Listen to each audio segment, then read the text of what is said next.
de algo la puedan revisar y no queden ahí vacíos, ¿ok? Ya la inicié, ahora sí. Ok, vamos a continuar entonces con la revisión de nuestro primer tema, que es Génesis de la filosofía entre las polis griegas. Ya veíamos esta importancia que tenían las polis en Grecia y lo que significaba. Y para ir contextualizando aún más, aquí baja mucho la calidad de las imágenes cuando PowerPoint las modifica. Contextualizarnos en el tiempo, en el espacio y en los procesos sociales de la historia y que todo quede ahí bien entendido. Aquí les pongo una pequeñísima imagen de la línea del tiempo. Recordemos que está el antes, aquí tenemos el año cero, que es cuando se registra el nacimiento de Cristo. Tenemos un antes de Cristo y un después de Cristo. ¿Qué implica esto? Bien, también tenemos la división en nuestra historia. Todo lo que es lo prehistórico es antes de la escritura, antes de que se inventaran los sistemas de escritura, principalmente en las civilizaciones de Occidente, que el primer hallazgo, bueno, que el hallazgo más antiguo de la escritura se da en el 3000 antes de Cristo. Quienes generan esto y quienes lo inician ya veían en la lectura que son los egipcios, quienes tienen aproximadamente, bueno, aproximadamente en el 5000 antes de Cristo comienzan su desarrollo, tienen toda una temporalidad. Imaginen nosotros en nuestra civilización, ya llegaron las tortillas. De nuestra civilización tenemos pocos años de desarrollo, entonces los egipcios ya tenían todos estos siglos de desarrollo, y los primeros hallazgos de la más antiguos de la escritura se dan en el 3000 antes de Cristo, y con eso termina la prehistoria y damos paso a la antigüedad. Se divide básicamente en prehistoria y lo de ahí en adelante ya es historia. Todo lo que está escrito, todo lo que está documentado, pues forma parte de este proceso.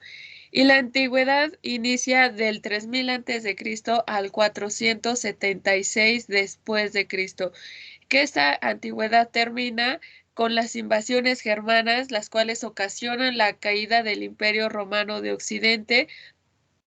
Ahí recordemos también que en la antigüedad se desarrolla, por ejemplo, Grecia y Roma, que a la caída y a la conquista de Grecia surge el Imperio Romano, que también tiene todo un desarrollo histórico, bastantes aportes a la humanidad, pero finalmente en el 476 cae y se instaura un único sistema de pensamiento, de organización en Europa, eh, principalmente en este continente, y esto es por el pensamiento católico, bueno, perdón, cristiano, en el ámbito religioso que se establece durante 1000 años aproximadamente y que rige todo el sistema social, de que por lo menos pausa el desarrollo de la ciencia, lo que ya llevaban los griegos, los romanos también, le pone una pausa y entonces comienza la instauración de la creencia en una deidad específica con unas características también únicas y que comienza a normalizar toda esta circunstancia. Finalmente, la Edad Media termina en 1453 con las invasiones árabes que nuevamente ocasionan la caída del Imperio Romano de Oriente, en este caso Constantinopla, y finaliza ese sometimiento de la religión cristiana sobre la sociedad. Ubiquémonos también en el tiempo, que es en estos años cuando se descubre América. ¿Ahí alguien recuerda cuándo se descubrió América?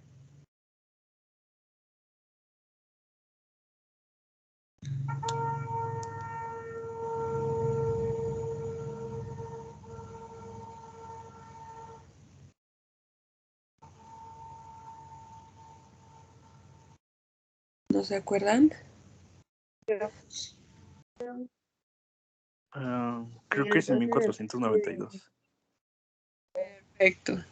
En 1492 se descubre América y vean que ya estaba. ¿Por qué se descubre propiamente? Porque hay una apertura del pensamiento, las personas comienzan a ser más libres, son 40 años de la caída del pensamiento religioso y eso también pues da pie a que las personas comiencen a explorar, comiencen a investigar.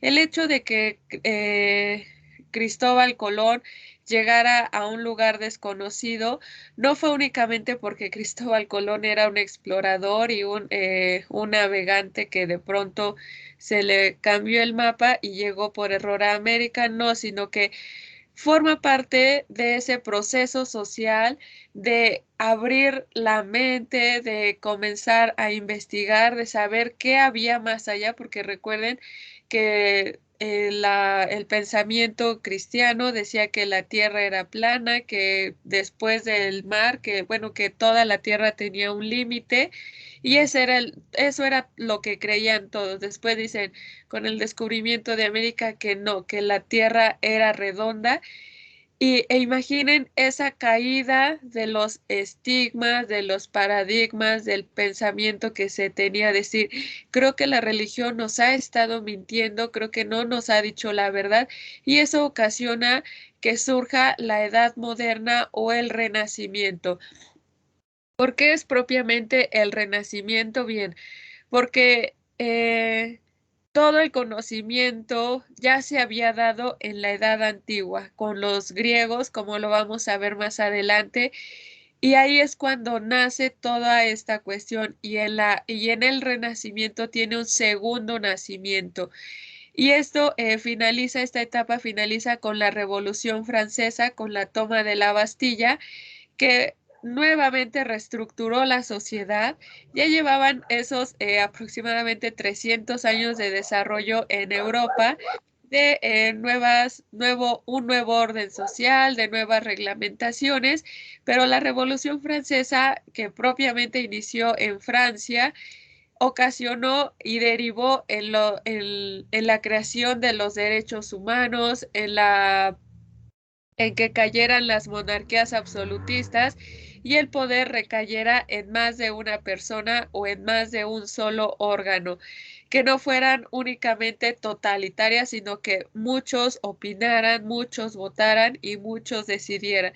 Y esta etapa, pues de ahí en adelante, de 1789 hasta nuestros días, es conocida como la Edad Contemporánea. Perdón, perdón. Ay, disculpen.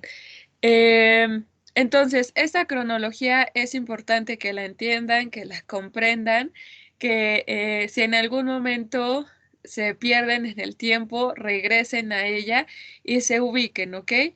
Por ello, los siglos antes de Cristo van de forma descendente, como de los más grandes a los más pequeños, y después de Cristo ya es de forma ascendente. ¿Ok? ¿Hasta aquí alguna duda o algún comentario que tengan? No, todo bien. ¿Todo bien? Perfecto. Gracias. Y entonces, ahora sí vamos a ver el surgimiento de la civilización griega una vez establecida la importancia de las polis, de ubicarnos en el tiempo, cómo surge y cuáles son las circunstancias que permiten el surgimiento de esta civilización. Bien, primero tenemos que los griegos aportaron muchísimo conocimiento a la humanidad, que hoy en día lo seguimos reproduciendo, lo heredamos de una forma armoniosa. Y esto, por ejemplo, fue el caso de la invención de las matemáticas, de un sistema numérico que establecieron, que crearon para tratar de encontrar la explicación a todo lo que podían observar. Y derivado de ello también surgió la ciencia y la filosofía. Los griegos también fueron los primeros que escribieron historia en vez de meros anales, porque todo lo anterior eran registros de documentación para cuantificar cuánta población había, quiénes eran, y los griegos comienzan a escribir y a relatar toda su vida. Por ejemplo, toda la mitología griega fue una base fundamental para desarrollar la escritura de la historia. ¿Para qué? Para difundirla entre la población y que no hubiera dudas. Ah, no sabes cuál es el origen de este dios. Aquí está escrito, léelo, documéntate para que lo conozcas. Porque de lo contrario, si era por herencia oral, podía haber ahí algunas interpretaciones, reinterpretaciones, diferentes concepciones, y lo que buscaban los griegos era una unificación de pensamiento. Y por ello también en este momento surge la ciencia y la filosofía. ¿Por qué? Porque trataban de encontrar una explicación a todo lo desconocido, a todo lo que no podían comprender. Y también los griegos comenzaron una especulación libre sobre la naturaleza del mundo y las finalidades de la vida, sin estar encadenados a ninguna ortodoxia heredada. ¿Qué quiere decir esto? Bien, que los griegos no tenían antecedentes sobre el conocimiento de las cosas. Ya veíamos en el programa que vamos a ver el origen del cosmos. No sabían cómo había surgido, quién lo había creado o cómo se había creado, cuál había sido su verdadero origen, y comienzan esta especulación libremente. Formulan sus propios mitos de origen, formulan sus propios dioses, los van creando, los van dotando de propias características, que por ejemplo, si comenzamos a hacer similitudes de por qué, y ubiquemos aquí para que estén ahí un poco flexibles y atentos y no se vayan a ir perdiendo. Recordemos un poco la religión politeísta que también había aquí en América en el momento que descubren la cultura mesoamericana. Porque entre los mexicas no había un dios que se representara con un canguro? Porque en su contexto natural no había un canguro. Porque entre los egipcios no hay un dios que se represente con la forma de que les gusta de un jaguar?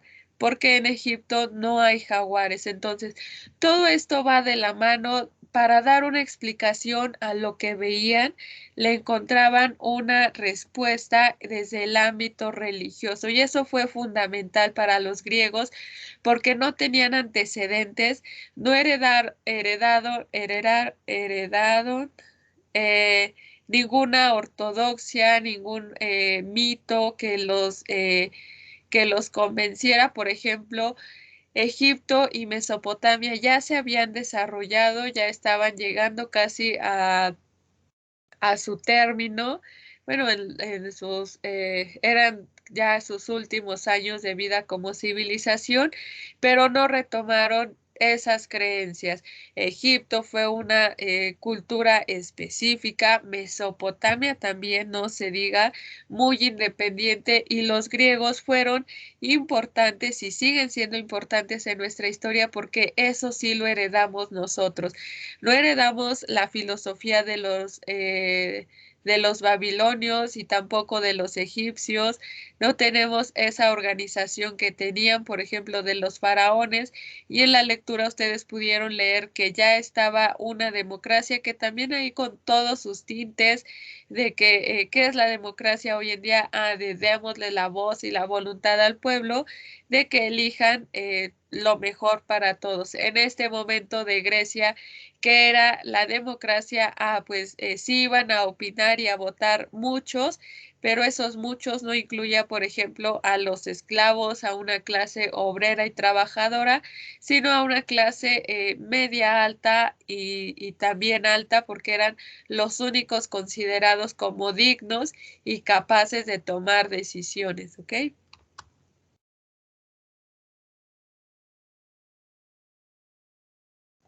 Y como tal, y un punto fundamental y de partida es el inicio de la filosofía, que esta inicia, nos menciona la lectura y la mayoría respondió, todos respondieron de forma acertada, que inicia con Tales de Mileto, quien afortunadamente pues se le ha podido situar porque nos menciona que predijo un eclipse que según los astrónomos ocurrió en el año 585 antes de Cristo. ¿Qué quiere decir esto? Bien, que sabemos hoy en día ya los movimientos de todos los astros celestes, bueno, de la mayoría de los astros celestes, los que podemos observar, por qué suceden algunos fenómenos y por qué inicia la filosofía con Tales de Mileto. ¿Alguien encuentra alguna relación entre esta situación del origen de la filosofía o del inicio de la filosofía con que Tales de Mileto predijera un eclipse?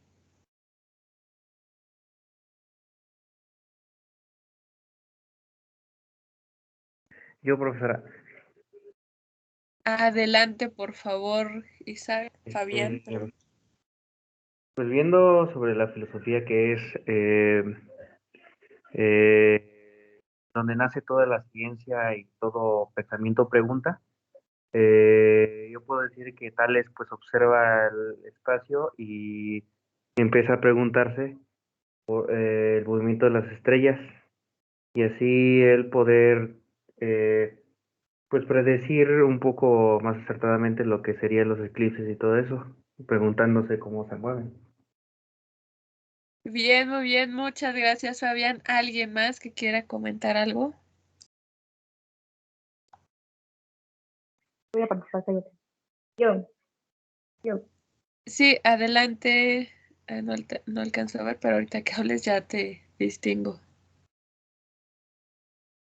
Pues yo sé que la filosofía son como los efectos que las personas tienen con la naturaleza y especialmente lo leí en algún lugar que los hombres tratan con el universo. Entonces yo creo que él se puso a estudiar, se puso a pensar varias cosas y eso fue lo que le hizo saber cuándo iba a haber un eclipse, ¿no? Que ahora nosotros para saber cuándo hay eclipse, pues hay calendarios, hay diferentes cosas, pero en ese momento yo creo que él solo empezó a filosofar y así fue como... Perfecto, Melina. Esmeralda, adelante, por favor. Gracias. Pues yo creo que se conecta con la filosofía porque desde ahí empieza esta pregunta del por qué, bueno, sobre el origen del universo y empieza a preguntarse esto. Bien, muy bien, muchas gracias, Esmeralda. Diego, adelante, por favor. Prácticamente es lo mismo que dijo mi compañera. Él fue, se podría decir que de las primeras personas que buscó el del por qué y para qué de las cosas y pues fue como fue surgiendo de lo que hasta ahora tenemos, se podría decir, conocimientos. Perfecto, Diego. Muy, muy bien. Su respuesta bastante acertada. El vínculo que hay entre el surgimiento de la filosofía y la predicción de este eclipse es porque efectivamente Tales de Mileto comenzó a observar. Recuerden que su primera incógnita, la primera incertidumbre que tenían era ¿por qué hay un día? ¿Por qué hay una noche? ¿Se mueven o nos movemos? Comenzó Tales de Mileto con esta observación minuciosa, sistemática también. Se alejó de esas explicaciones de carácter religioso. Por ejemplo, que en México, si nos situamos en este contexto, la explicación a este fenómeno de eclipse, ¿qué explicación le daban los mexicas? Era el dios del sol está enojado y si no hacemos sacrificios nos enviará a la oscuridad y moriremos todos porque necesitamos el sol. Para tener su visto bueno, para volverlo a poner contento, necesitamos hacer sacrificios, darle sangre, ofrecerle los corazones y tendremos nuevamente la luz. Era la misma explicación que le daban algunas civilizaciones alrededor del mundo, y Tales de Mileto se aleja de esta única explicación y dice, no, realmente cada uno de estos astros tiene un movimiento específico e independiente. Por ello les mencionaba hace un momento que después de la caída del cristianismo viene un renacimiento. ¿Por qué? Porque estas explicaciones iniciaron con los griegos, fueron ellos quienes comenzaron a separarse de los mitos, de todas estas supersticiones, y por ello esta predicción del eclipse eh, inicia la filosofía, o da pie a la filosofía, y por ello también se dice que la filosofía es la madre de todas las ciencias, porque a partir de esa observación, de esas explicaciones más sistemáticas, apegadas a la realidad y tomando como fundamento la propia experiencia, se genera todo el conocimiento de carácter científico, que hoy en día también se han separado ciencias sociales, ciencias duras o estas diferentes ciencias, porque unas pues tienen una explicación más allá de lo material, más allá de lo comprensible, aquello que nuestra capacidad cognitiva no nos permite explicar. La filosofía sí nos va a dar una respuesta pues también bastante sustentada. Y entonces la filosofía y la ciencia surgen unidas, porque es este pensamiento unificador el que las hace surgir, el que renueva el pensamiento de los griegos, quienes ya no, por ejemplo, en Egipto, como ustedes ya lo leían y lo vamos a ver más adelante, el pensamiento religioso imperó en todo el orden social. Si nos trasladamos a América, en Mesoamérica, que es los contextos que tenemos más cercanos y que quizá tenemos más referentes también, todo era de carácter religioso. Ah, esto es para el dios tú naciste para servirle a un dios específico. Todas las sociedades se rigen con esa estructura, y los griegos se alejan, y entonces la religión no impera, no comienza a organizar y no sigue organizando, sino que se vuelve una estructura y una institución más de la sociedad. Así como estaba la religión, estaban las leyes, estaba la educación, y una no podía ser superior a la otra, porque todas necesitaban estar en una plena armonía para una convivencia entre todos los habitantes. Y esta nos dice, y esto vean la temporalidad cuando surge la filosofía, que es en el siglo VI. Vean, el siglo VI es en el 1500 antes de Cristo.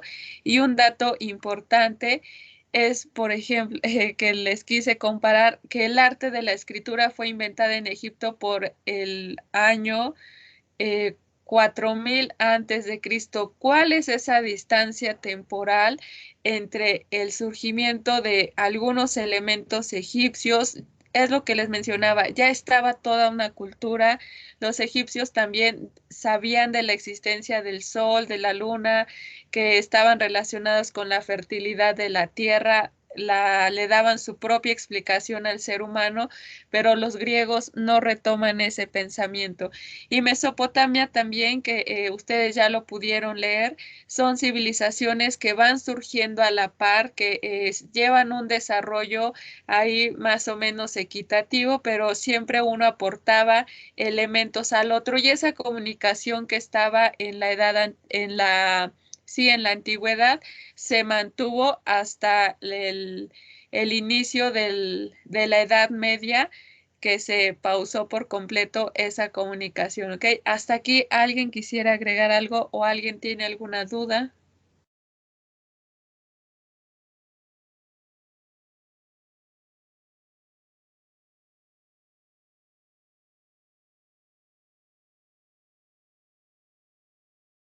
No, profesora, todo bien. ¿Sí siguen ahí o? o ya los perdí. Ok, muchas gracias. No, sí, sí, todo bien. Perfecto. Y también un elemento importante que más adelante nos va a ayudar a comprender el porqué de las explicaciones que tenían o cómo fue que se comenzaron a fundamentar y que como humanidad nos es relevante es el surgimiento de esta escritura, que en cada uno de los países, o en este caso cada una de las civilizaciones, la escritura comenzó con dibujos de los objetos que querían designar. Y aquí fue una de las características que, por ejemplo, a los historiadores encuentran esas similitudes, pero también diferencias. Lo que explicaban y lo que escribían los egipcios era únicamente lo que había en su entorno. No había, por ejemplo, pues elementos que conocemos de una zona tropical o de una zona selvática, no los podían escribir y no hay referentes porque no pertenecían a su entorno, sino únicamente designaban lo que conocían, lo que estaba a su disposición y lo que trataban también de resguardar. Y estos cuadros adquirían pronto una forma convencional que todos los pudieran entender, que si yo veía una figura supiera a qué se refería. Por ejemplo, en el caso de América, en Mesoamérica, de igual forma están los códices. Yo sé que esta forma ovalada quiere decir que es un pedernal. Sé que o animal como con orejas, que no se parece a un conejo, pero es un conejo. Todo tiene un significado y entonces se vuelve convencional.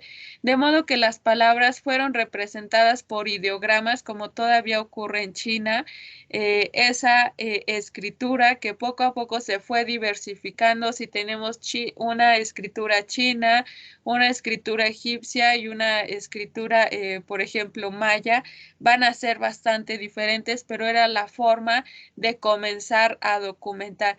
Y la escritura da pie, recordemos que a la historia, porque todo lo que queda escrito, todo lo que queda documentado forma parte ya de ese sustento, lo que las imágenes o estos ideogramas que se encuentran en algunos templos chinos o las figuras y estos cuadros que están en las pirámides de Egipto, cuentan y relatan la historia.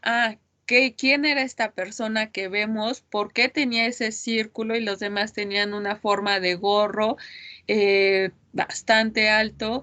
¿En qué año estamos? ¿Algún evento importante que sucedió? Todo está relatado, a diferencia de, por ejemplo, de nuestra prehistoria, que no sabemos quiénes son las personas que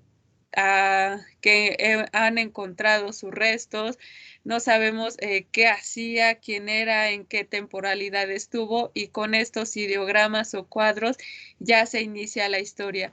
Y en el transcurso de miles de años, el sistema pesado evolucionó hacia la escritura alfabética.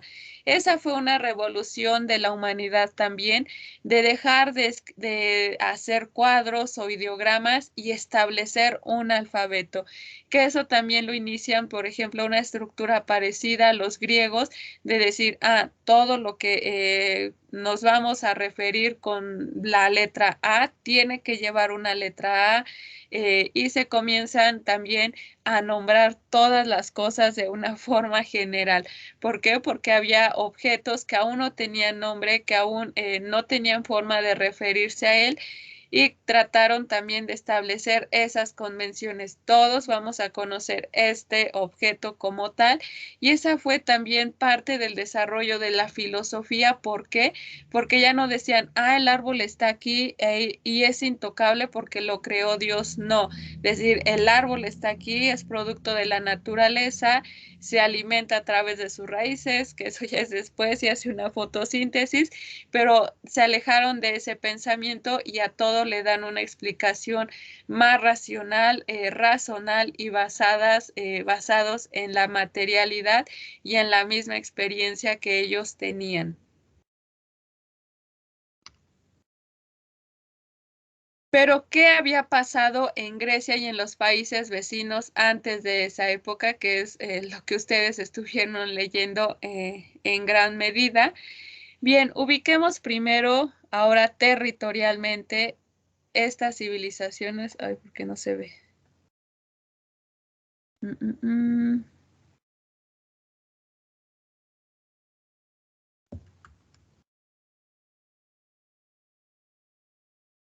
Aquí se ve mejor. Aquí tenemos el mar Mediterráneo, esto que les estoy señalando.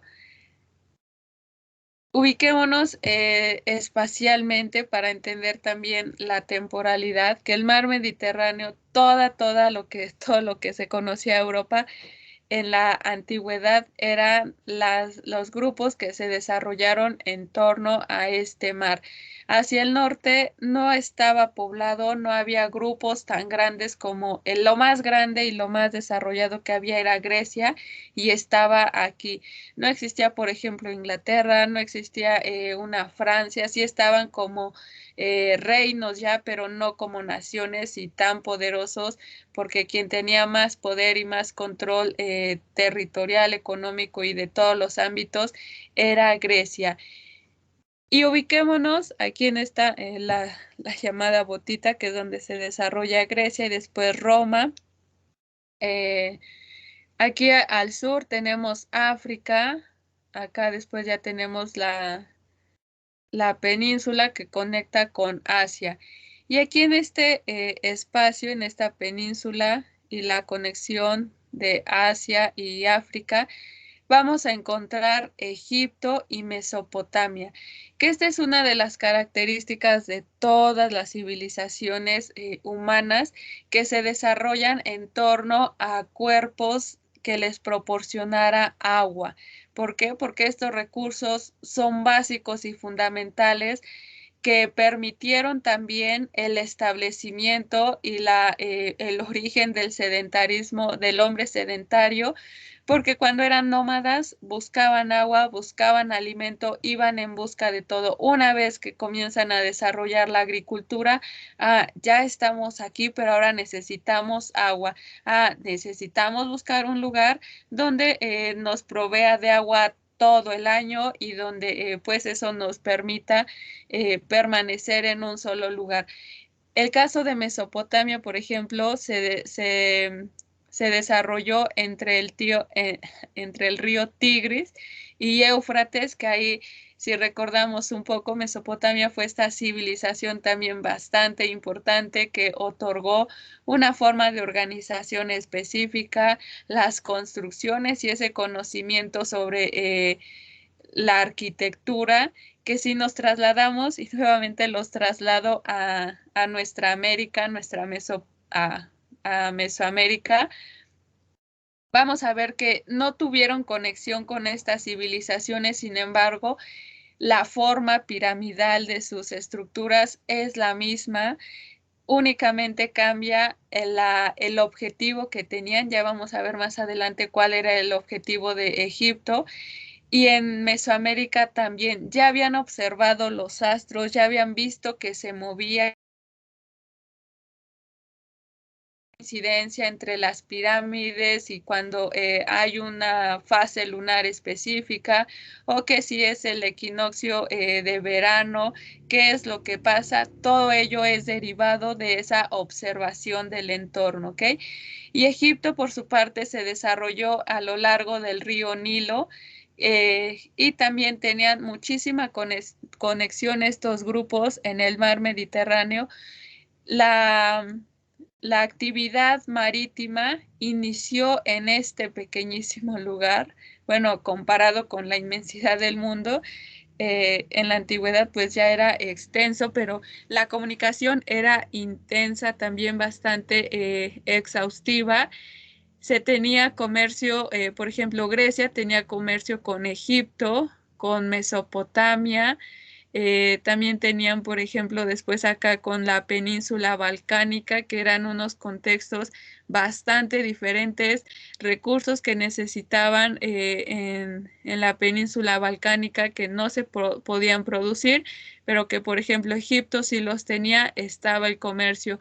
Y también había intercambio con Asia, con China, por ejemplo, que es una civilización que surge a la par de estas de Egipto y Mesopotamia, pero que no tienen una conexión o no se unifican como una sola sociedad. Y Grecia, que en este caso es después a quien vamos a regresar, pues sigue teniendo este desarrollo, se va generando una estructura específica, va creando sus propias ciudades, porque recordemos el dato que les daba de Egipto, que inició en el 5000 antes de Cristo, y Grecia inicia aproximadamente en el 1000 antes de Cristo, comienzan estas llegadas, y entonces es bastante reciente a comparación de Egipto y Mesopotamia. Pero es el dato también que les daba, que no sigue esa estructura, no la reproduce, sino que crea su propia, su propia cosmovisión. Y aquí tenemos algunas similitudes con otras civilizaciones que ahí ya nos mencionaba. Y primero las vamos, bueno, con quienes las asemejaba eran con las civilizaciones a la llegada de los españoles a Mesoamérica, pero a lo largo de la historia y alrededor del mundo están las mismas características en las sociedades. A eso lo podemos llamar el paralelismo cultural, de que no tuvieron un contacto. Sin embargo, esas explicaciones están. Una es un rey divinizado con poder despótico. Todos los reyes, Egipto, Grecia, los mexicas, los mayas, tenían esa conexión. El rey estaba completamente conectado con el dios, y este tenía la capacidad de destruir y también de construir. Entonces se le debía un debido respeto. Para que tuvieran todo su visto bueno, todo el buen miramiento, y no les enviaran estas diferentes maldiciones o males que podían atentar contra ellos. La segunda similitud es que existía una religión politeísta con un Dios supremo con el que el rey tenía esta relación especial íntima. Esta religión politeísta, ¿alguien nos recuerda qué es la religión politeísta?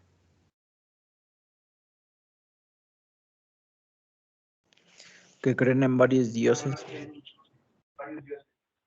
Perfecto. Muy, muy bien. Qué bueno que lo tengan ahí presentes. La religión politeísta, de igual forma, recordemos las civilizaciones. Egipto tenía el dios de la muerte, el dios de la luz, el dios de la oscuridad, el dios de la fertilidad.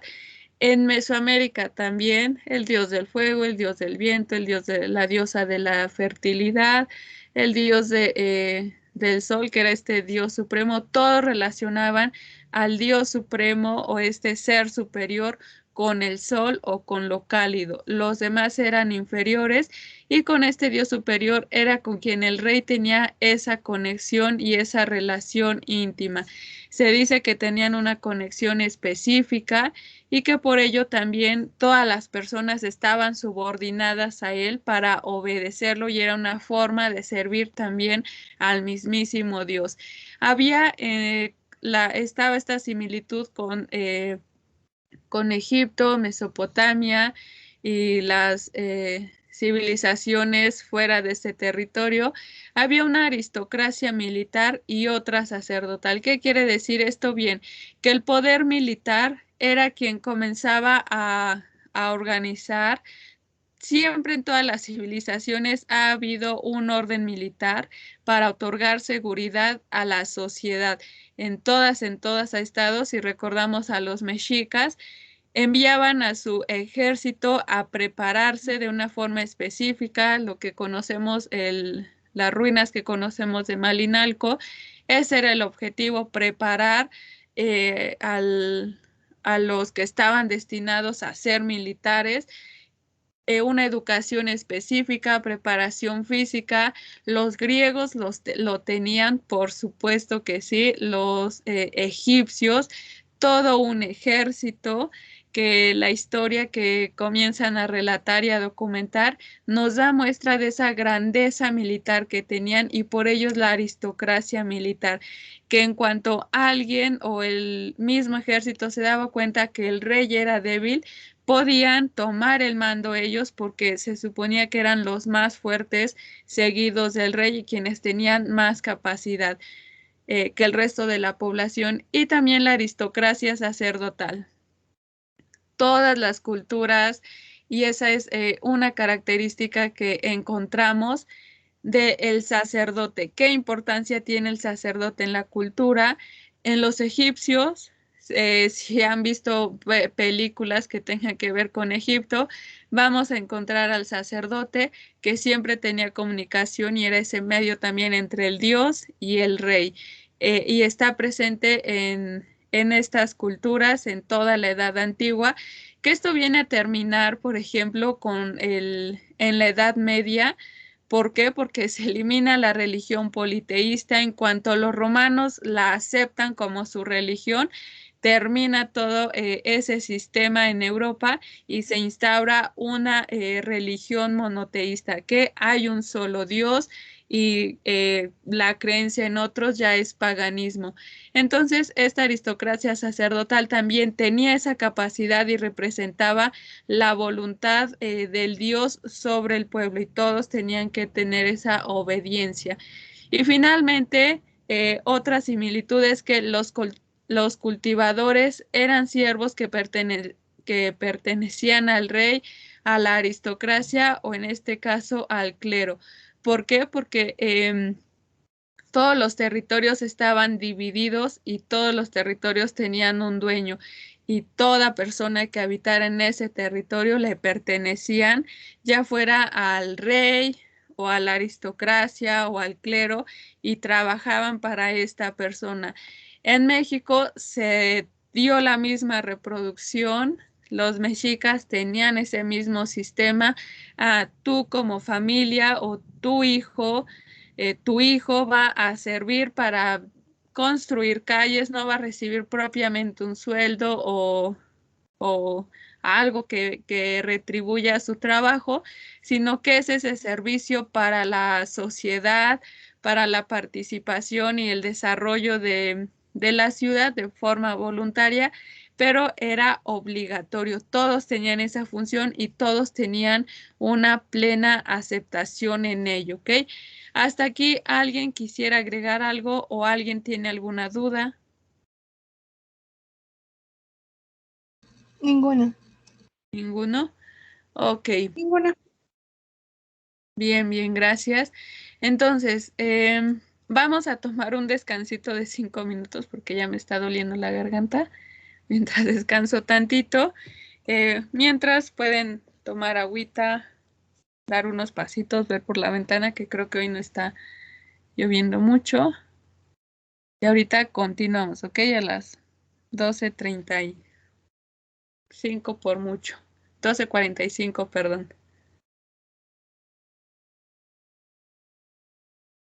Para que también vayan asimilando toda la información.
Aquí ya estoy de vuelta, chicos. Ni me había dado cuenta que quité la presentación. Pero bien, entonces tenemos esta similitud de los egipcios y Mesopotamia, en este caso los babilonios, con muchas otras civilizaciones. Y aquí, por ejemplo, nos dan datos relevantes sobre Egipto y Mesopotamia, que en este caso las características de la sociedad egipcia es que se centraron bastante en la muerte. Todo giraba en torno a la muerte, y por ello decían y tenían esa creencia de que las almas, una vez que la vida terrenal finalizaba, el cuerpo dejaba de tener sus funciones básicas, vitales, las almas descendían al infierno. Aquí también inicia esta concepción dual de la vida y la muerte, y más allá del cuerpo había una esencia que hacía al hombre moverse o le otorgaba ciertas características. En este caso, por ejemplo, los egipcios creían y tenían esa firme convicción en un retorno del alma al cuerpo, que en un momento determinado iba a suceder, y eso ocasionó y derivó en la momificación, en esta técnica que no solamente se da en Egipto, sino en otras civilizaciones. Si regresamos a Guanajuato nuevamente, vamos a encontrar una momificación, también una técnica de momificación. ¿Y para qué? Para proteger al cuerpo y mantenerlo lo más intacto posible, para que en el momento en que retorne su alma, esté bien el cuerpo físico y pueda recibirla sin ningún problema. Y por ello también se construyeron las tumbas magníficas para salvaguardar estos cuerpos, estos cadáveres ya, pero el conservadurismo religioso impidió el progreso de esta civilización. Todo giró en torno a la religión. Nadie podía cuestionar las decisiones del faraón y muchísimo menos poner en duda lo que decía. ¿Por qué? Porque inmediatamente había un castigo por parte de la deidad, y no únicamente era hacia la persona que hacía esta o tenía estas dudas, sino a la sociedad en general. Recordemos que había algunas plagas, enfermedades, estas epidemias también, que azotaban a los egipcios y consideraban que eran unos castigos de sus propias deidades. Por ello preferían mejor no dudar, mantener todo bien firme, sin cuestionar nada. Y por su parte tenemos a los babilonios también, que esta civilización tuvo un desarrollo más militar que el mismo Egipto. ¿Por qué? Porque Egipto se centraron en construir esas tumbas, en construir todos estos grandes y enormes cementerios para salvaguardar los cuerpos de sus faraones, y que en el momento del retorno de sus almas estuvieran bien. Los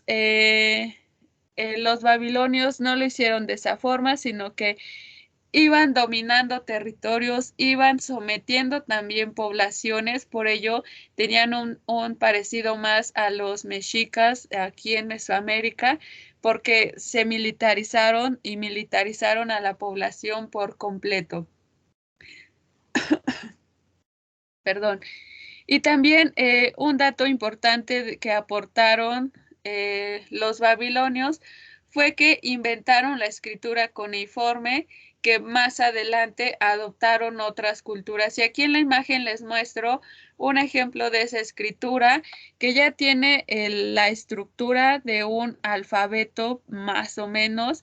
Ya cada letra tiene una representación, y entonces comenzaron a unir esas figuras, las llamamos figuras, para crear palabras, y esas palabras podían estructurar alguna oración. Ese fue uno de los principales aportes de los babilonios, porque mientras que los egipcios hacían figuras, comenzaban a hacer estos cuadros donde ponían tal cual lo que estaba haciendo la persona, si íbamos a mercar, entonces ponían a una persona vendiendo y a otra comprando. ¿Y qué estaban mercando? Pues quizá un pescado, entonces inmediatamente ponían la forma del pescado, y esa era la forma de escritura de los egipcios.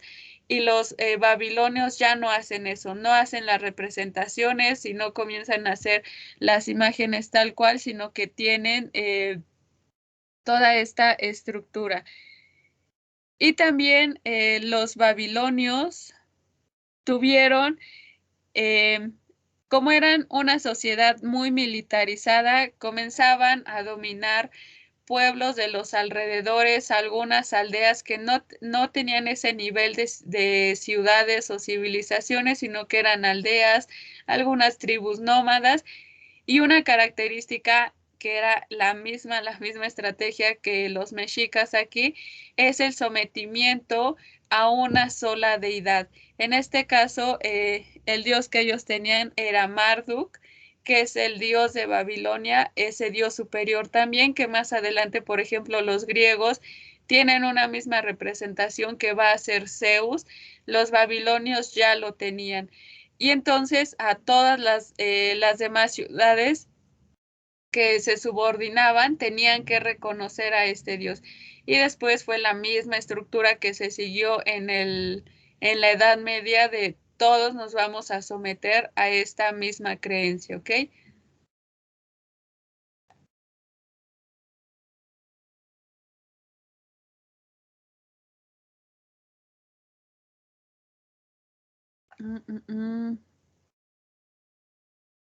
Y bien, algo importante y que ahorita vamos a ir concluyendo es que las religiones en Egipto, bueno, las religiones de Egipto y Babilonia, como otras religiones antiguas, fueron en su principio cultos a la fertilidad.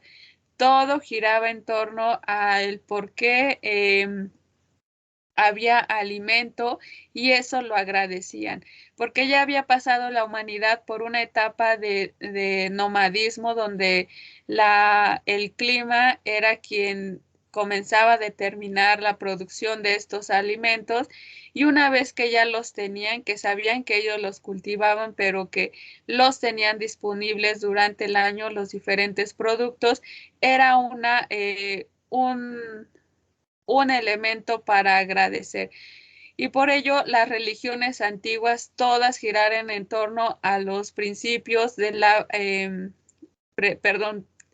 tuvieron estos estos principales cultos a la fertilidad, donde se comenzó a relacionar al sol con un elemento masculino, porque tenían la concepción de que era quien daba esa vitalidad, por ejemplo, a la tierra para que produciera, y la tierra la representaban con un elemento femenino.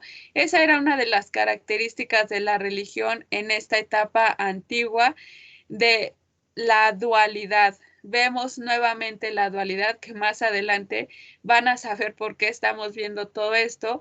La dualidad hombre-mujer, lo frío, lo caliente, lo fértil y lo infértil.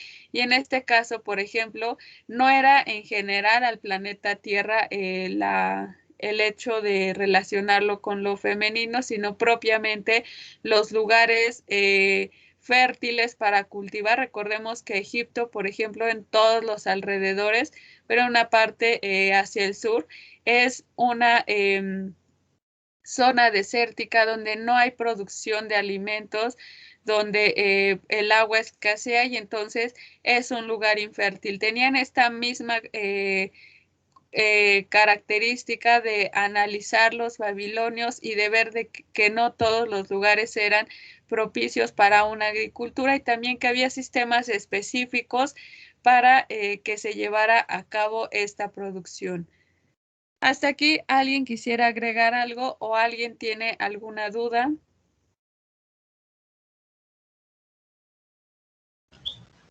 No, maestra, ninguna. ¿Ninguna? Ok, Entonces, ¿por qué estamos y por qué vamos viendo toda esta situación de las religiones de Mesopotamia, de Babilonia y más adelante de los griegos? Porque fueron las primeras explicaciones, ya lo mencionábamos, a esas cuestiones que se planteaban, a todas las dudas que tenían, y la religión ha sido ese que espero que se mantengan con esa apertura, esa forma de equilibrar lo conocido con lo desconocido, de no tener incertidumbre, de saber que quizá el eclipse no era una maldición, sino que era algo bastante natural y que no era un castigo, sino que pues era parte de algún movimiento específico. Y entonces dejar de lado esa inquietud o ese desconocimiento y centrarse ahora en otros, en adquirir o generar más conocimiento, ¿ok? Y la pregunta que van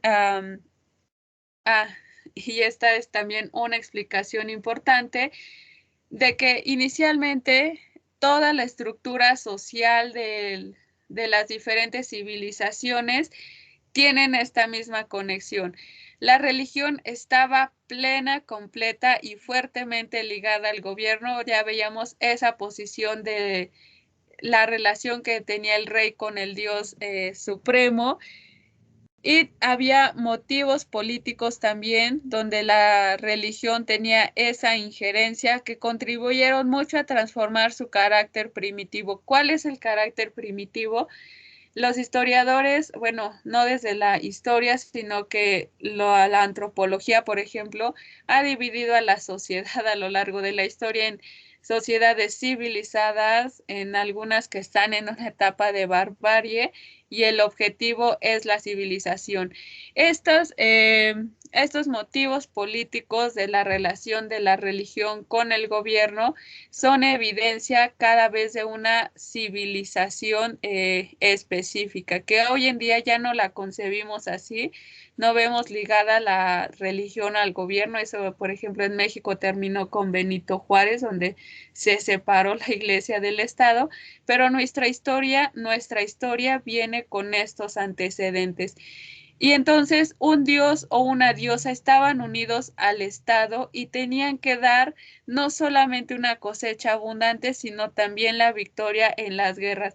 Y por ello se construían templos para tener feliz al dios y que les proveyera de todos los beneficios que les solicitaban, y trataban de también de rendir todos estos cultos, y hoy en día es la misma estructura que se tiene en la religión, que espero que nadie lo tome personal o algo por el estilo, sino que se sigue esa misma estructura a realizar los ritos debidos, realizar las ceremonias necesarias para tener todos estos beneficios.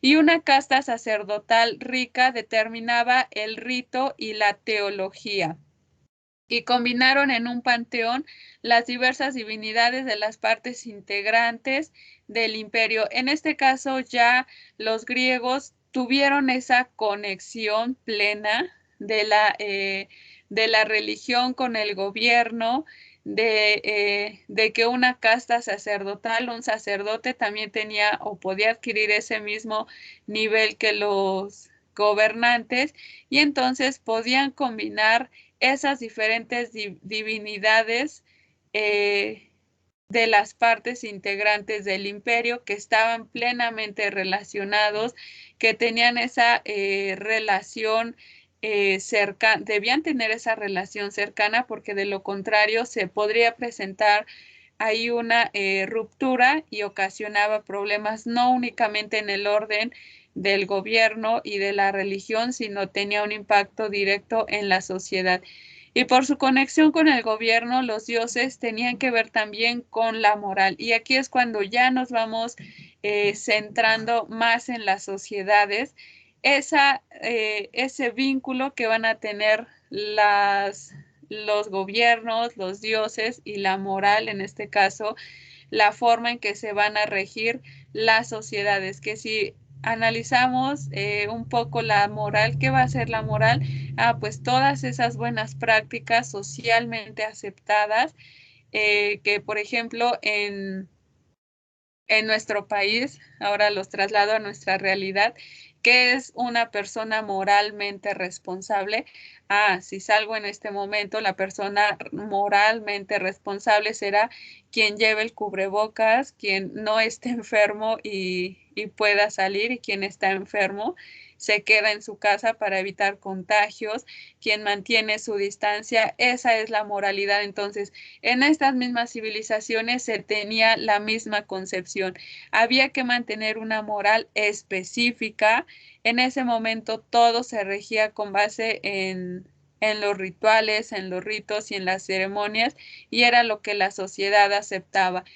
Y finalmente los legisladores recibían sus códigos de un dios, y esto lo vemos en muchas civilizaciones también, porque de esta manera una infracción de la ley se consideraba como una impiedad. Lo vemos y lo hemos visto ahí nos mencionaba la lectura en el código, con el código Hammurabi, que fue este primer código de leyes que se establece a nivel social. Si nos trasladamos al ámbito religioso, tenemos ahí a un personaje en la religión católica cristiana también, que recibe estos códigos de un Dios para establecer las leyes. En este caso recibió los mandamientos y fue lo que pudo establecer de igual forma el sustento para la instauración de una sola religión sobre toda la humanidad, ¿ok? Entonces, hasta aquí, algo que quieran agregar o alguna inquietud que ya les haya surgido.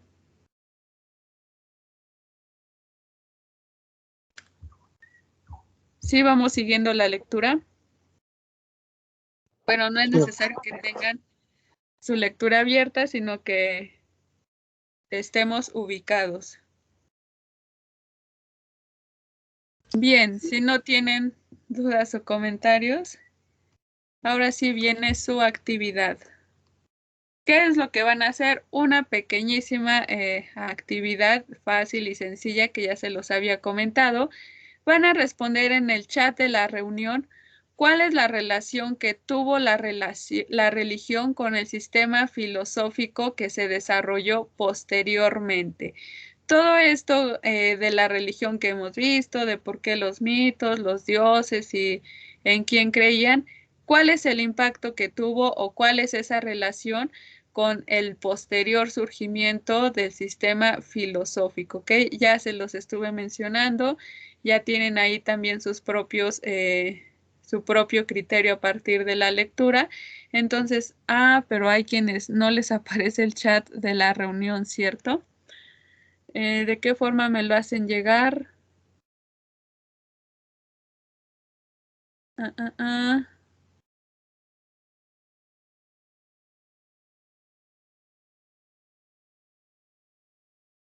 No les puedo ni compartir link, ni un link de otra plataforma.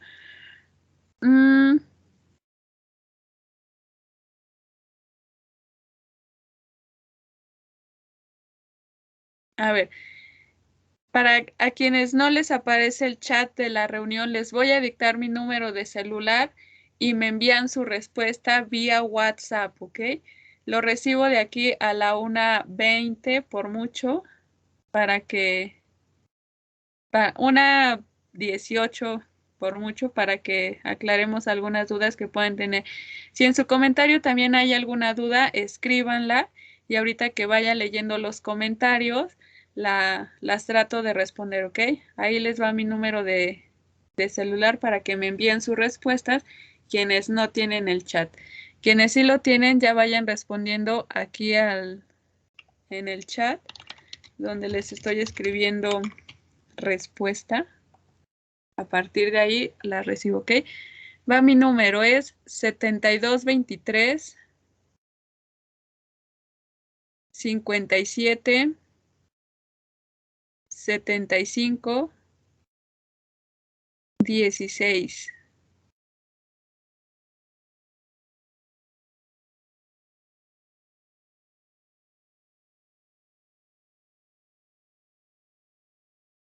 ¿Ok? Y también me envían su nombre.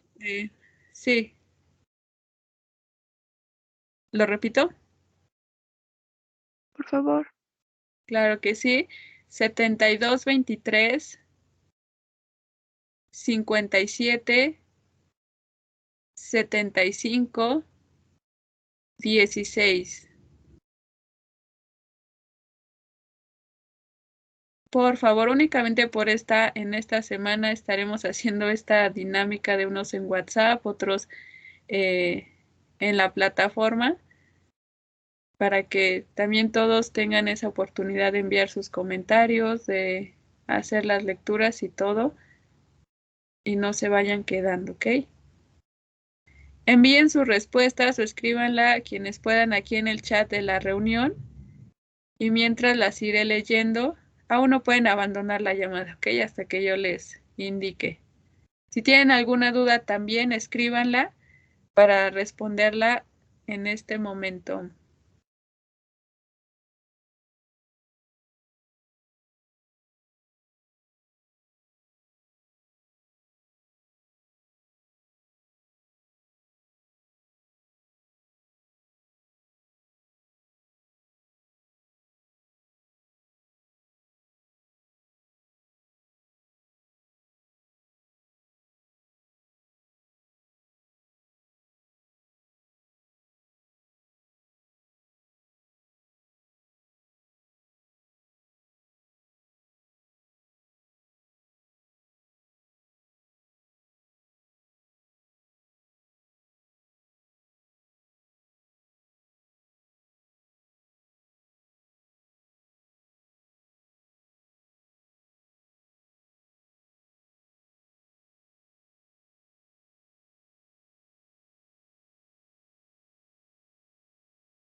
Bien, bien, bien, ya voy viendo sus respuestas. Arely, ¿gustas comentar algo? Sí, me comenta mi compañera Janet Vanessa que no puede ingresar a la clase porque sus datos le están fallando. Ok, gracias, Arely. Recuerden que está la grabación. Te puedes decir que revise la grabación, que vea la grabación en cuanto pueda y me haga llegar la respuesta de su pregunta, por favorcísimo. Sí, está bien. Gracias. Recuerden que este comentario no es voluntario, es obligatorio y es parte de su evaluación continua.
Bien, bien, veo respuestas, veo comentarios, no veo preguntas, ¿ok?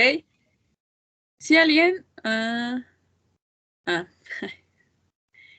Si alguien tiene una pregunta de igual forma, escríbala. No, esa sí no es obligatoria, solo esa sí es voluntaria. Pero el comentario sí escríbanlo, ¿ok? Quienes ya escribieron su comentario, si no tienen dudas o comentarios, dejamos hasta aquí la sesión. De mi parte sería todo. Agradezco su asistencia y su disposición en esta ocasión. Recuerden que el día de mañana no tienen ninguna clase para que descansen y pongan todo en orden. Y esperemos que ya el día viernes podamos tener las listas y ya todo bien organizado, sus correos institucionales, todo en orden, para que no se genere todo este descontrolito que de pronto ocasiono, ¿ok? Que tengan una excelente tarde y cuídense mucho, por favor. No bajen la guardia porque aún estamos en riesgo y nos vemos el viernes sin falta, ¿eh? No se vayan a crear su puente solos. Igual cuídese mucho. Gracias. Tómeme Que tengan bonito día, niñas. Gracias, Que la buen pasen día. súper bien. Hasta luego. Hasta luego. Gracias a tarde. ustedes también. Hasta luego, Hasta profe. luego. Buenas tardes. Hasta luego. Hasta luego. Hasta luego, muchas gracias.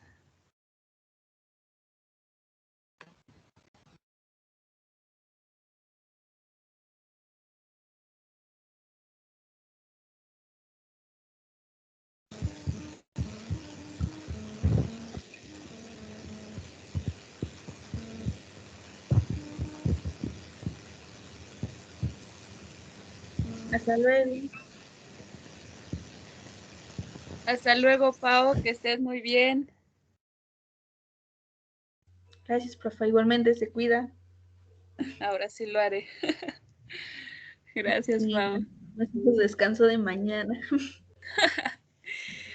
Espero que sí, espero que sí. Ánimo, profe. Que esté bien, que se mejore. Gracias. Bye. Adiósito.